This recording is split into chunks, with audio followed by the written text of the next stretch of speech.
Hey everybody, hope you guys are all doing well today. In this video update, we're going to cover the following topics. Before I begin the video, I wanted to invite everybody who's new to my channel to subscribe and click that notification bell. This channel is literally the one stop for all your crypto needs, especially if you're out there and you like passive income as much as I do. This channel is a must subscribe for all you passive income earning fans. In addition to passive income, I also talk about DeFi, general events that are happening in the crypto sphere, and recently I started publishing content connecting real world events like the coronavirus to Bitcoin and the general digital asset market. And if I sold you guys on subscribing to my channel, then you should also definitely consider joining my Discord channel. Not only is it a great way for you guys to get in touch with me and have quick and immediate access, but it's also a great community of like-minded individuals. And it's actually a really great group of people. They're smart, they're funny. In fact, I think I probably have the best Discord members in all of Discord. So if you wanted access to the channel, make sure you guys reach out to me on Twitter, follow me, message me with a request, and I'll give you full access to my Discord channel. With that being said, let's go ahead and dive into this week's crypto update. MoneyGram got another 11 million from Ripple to use its cross-border payments tech. If you guys didn't know already, Ripple owns 10% of MoneyGram. And the reason I wanted to highlight this article is because I want to show you guys that Ripple isn't just sitting back and doing nothing in this bear market. They're very active and they're putting that huge war chest that they've accumulated through investments, which easily totals over 200 million. They're putting all that money to work. The key takeaway from this article is that is stated here, MoneyGram continued to expand its strategic partnership with Ripple as the first money transfer company to scale the use of blockchain capabilities. The accompanying press release reads, previously MoneyGram disclosed it utilizes various Ripple products, including its on-demand liquidity product that runs on XRP. It had piloted Ripple's flagship cryptocurrency in 2018. The new filing does not state what Ripple's $11 million is for. However, in MoneyGram's third quarter filings, it said its agreement with Ripple allows MoneyGram to utilize Ripple's on-demand liquidity blockchain product, formerly known as XRapid, and XRP to facilitate cross-border settlements. Not only is Ripple working with legacy money transfer companies, but they're also working with banks. As I mentioned in a previous weekly update, we talked about how Ripple is partnering with Egypt's national bank. You can access that video by clicking the upper right hand corner of your screen. Whether you like Ripple or you hate Ripple, one thing is clear, they're leveraging their money and their broad network to make as many partnerships and connections with high profile legacy players. In fact, they're even in Korea. There's a handful of remittance companies in South Korea that are looking forward to working with RippleNet to use a blockchain-based solution to cut cost. And obviously, this is also done to compete with the entrenched players in this space. The remittance market in Korea is largely controlled by large financial institutions. So the smaller companies are deciding to partner with Ripple in an effort to offer customers a cheaper and faster product. And together with RippleNet, they hope to acquire increased proportion of the overall market share of the remittance market. And they're not just partnering with one company in South Korea, they're actually partnering with a handful of them. Given that they're partnering with all these companies in South Korea and companies throughout the world for that matter, to me it looks like they're building this conglomerate of remittance companies, and together they're going to form this super remittance company that just dominates the global share of the remittance market. And all of this is happening under the radar. For the most part, a lot of people, even in the crypto space, are asleep to everything that's going on. Generally speaking, I think XRP has this tainted image, but for me, I see this as a pretty good investment opportunity. Of course, this is not financial advice. Full disclosure, I've decided to open a position in Ripple. In fact, I did this months ago, and I'm actually lending out my Ripple and earning a little interest on it. If you'd like to know which platform I'm using to do that, you can check out one of my recent reviews by clicking the upper right hand corner of your screen. Next,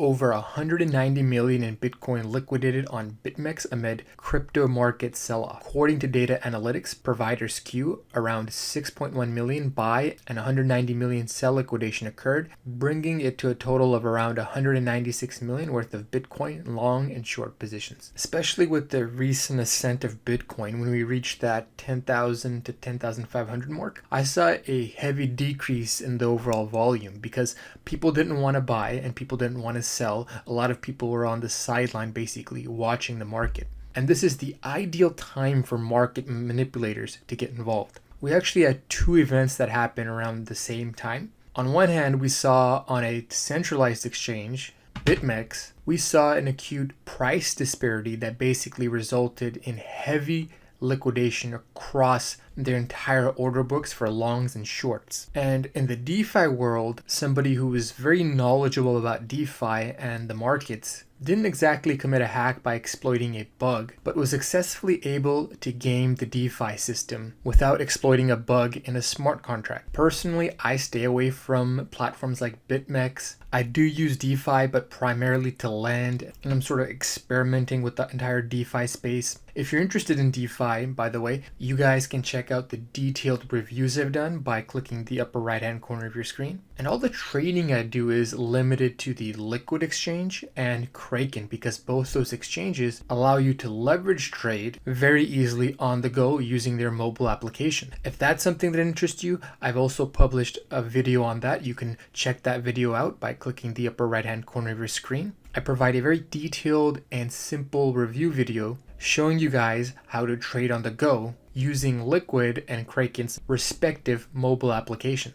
The SEC research into China's sovereign digital currency is delayed amid epidemic. I mean, at this point, it's pretty clear that China is having a very difficult time containing this viral outbreak. All their effort and their attention is focused and mobilized against making sure that this virus gets contained. So when it comes to their big blockchain initiative, their sovereign digital currency, I think it's going to be a very long time before they're able to refocus their attention and efforts back in this direction. And if you want to know what coronavirus means for Bitcoin in the general markets, I've done a pretty extensive review covering this matter. So if you're interested in learning what coronavirus means for Bitcoin, I highly recommend that you guys check out those videos. And you can easily access those videos by clicking the upper right hand corner of your screen. Quashes dreams of Bitcoin ETF with another rejection. In this article, there's some speculation about how this rejection resulted in the price of Bitcoin falling. It says here the SEC denied an application Wednesday for an ETF that would mix Bitcoin and short-term treasuries. And subsequently, Bitcoin's price dropped more than 6%. To be honest with you guys, so many Bitcoin ETFs get rejected, I think, early on. When the first few got rejected, I think that had some material impact on the price. But with all the rejections, I think any rejection moving forward basically becomes a non-event. In my view, this latest rejection had very little to do with the recent price action. I think there's other events taking place that probably had a larger effect on Bitcoin's price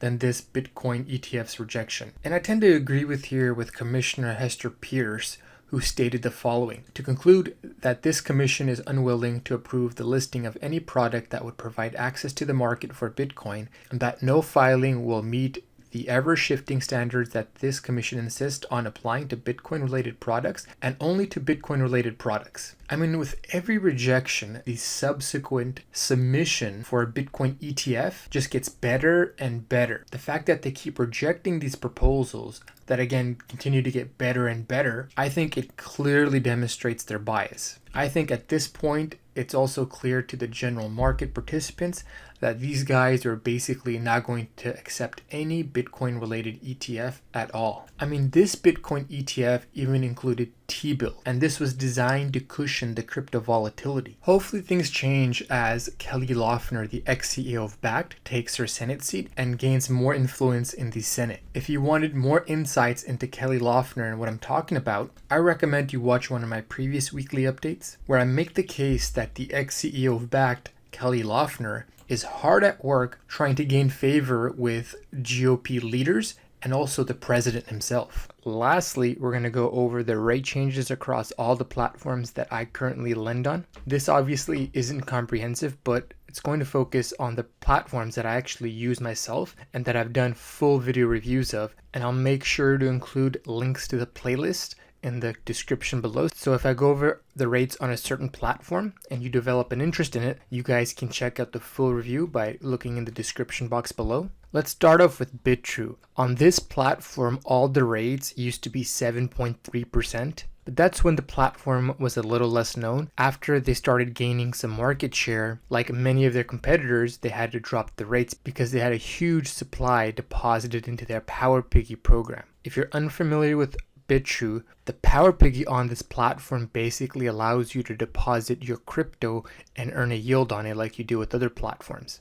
Except here you have to lock it up. On a positive note, you get interest distributions on a daily basis. Out of all the assets supported on their platform, only USD pegged stablecoins saw an increase. And beginning in sometime December, they started offering 30-day lockup period. They started offering higher rates for people who were locked up their funds for at least 30 days. During that 30-day period, you wouldn't be able to take funds out, but after the 30 days has elapsed, you would get your interest payment. I've personally taken full advantage of this. I deposited some XRP, currently getting 10.2%, and I even got ETH at 10.2% for a couple months as well, but they didn't offer ETH for the higher rate during the last round. But the yield that you get on ETH is probably the most competitive in the market. If you look at Blockfi, they give 3.6, Celsius gives 2.3. Crypto.com just dropped their ETH rates again. Now they're only giving you 4%, but that's if you stake 500 MCO tokens. So with Crypto.com, you're basically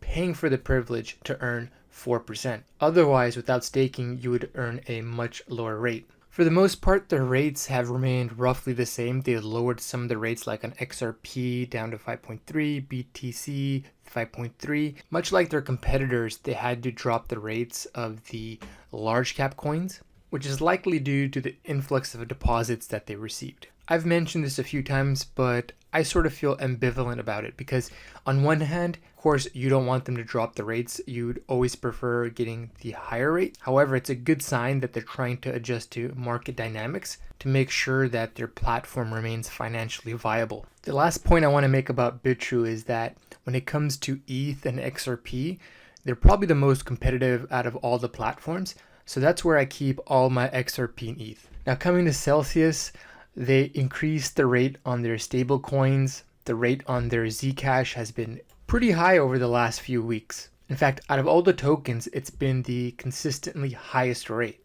So if you have any Zcash and you're looking to earn some interest on it, to begin with, out of all the platforms, Celsius is the only one that supports Zcash, and currently they're offering a phenomenal rate for it. For new deposits, I primarily invest all the new Bitcoin that I've earned onto the platform. If you didn't know already, the first Bitcoin that you deposit with Celsius earns a 6% interest rate. Anything after that earns you a 2.89% interest rate. And that 6% interest rate amongst all the platforms I use is the most competitive. Aside from Bitcoin, I don't really make new deposits into Celsius. And the reason for that is if you look at all the rates on crypto.com, they're offering 8% on a lot of major alts. I personally own Binance, Stellar, EOS, Link, BAT. In fact, I had EOS and Stellar on Celsius, but since I have 500 MCO staked and I'm paying for the privilege for the higher rates, I might as well take advantage of them. So I had my Stellar and my EOS on Celsius, but once they got supported on Crypto.com, I decided to transfer them over to Crypto.com. The other token that I lend out on Crypto.com is Litecoin.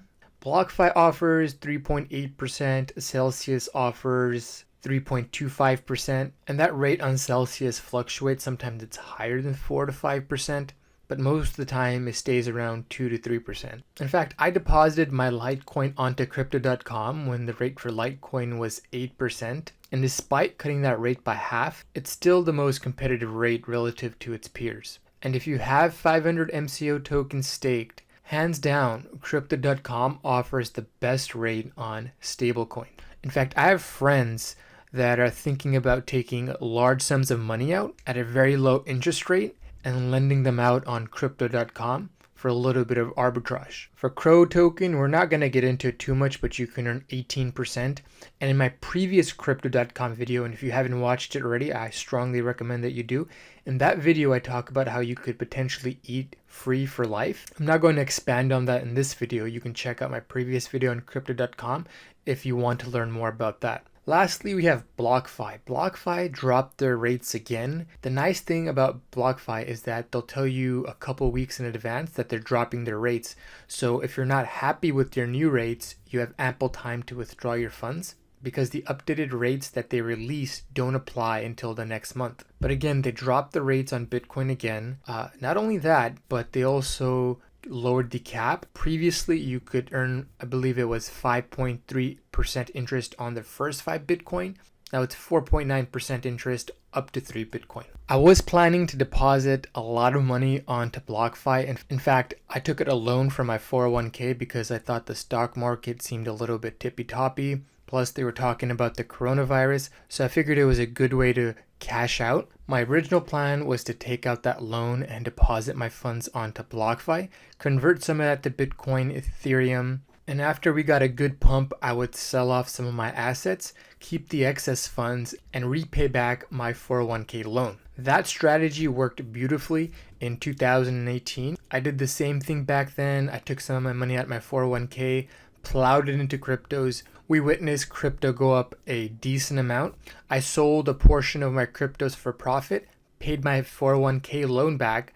This way I would be eligible for another 401k loan later in the year. But instead of depositing it on Blockfi this time around, I ended up just buying various cryptocurrencies that I was particularly bullish on, and I sprinkled them across various lending platforms. We'll go ahead and end the video there. If you guys enjoyed the video and you found my insights insightful, I welcome you guys to subscribe to my channel. If you have any questions after watching this video, I encourage you guys to ask those questions in the comment section below. Lastly, do me a huge favor by smacking that like button. With that, this is Crypto One Step signing out. I'll talk to you folks next time.